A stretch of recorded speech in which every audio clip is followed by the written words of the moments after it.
Isang magandang gabi po sa inyong lahat. Ako po, kasama po ng kasambayan ng Pilipino na nakikiramay po sa pamilya po ni Mike Enriquez. Siya po ay pumanaw ngayong araw, August 29, 2023. Sa kadahilanan po siya ay may sakit po siya sa kidney at komplikasyon po sa puso. Siya po ay sikat na TV anchor at radio broadcaster at siya po ang napapanood nyo po siya sa investigador. Walang kinikilingan, walang pinoprotektahan, serbisyong totoo lamang dahil ang balita ay di natutulog. Excuse me po. So, yun mga idol.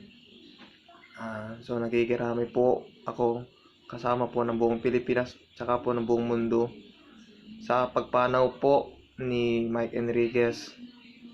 At maraming po palang salamat sa inyo, Sir Mike, sa solid na pagpapahayag po ng kaalaman ng mga balita po sa aming lahat.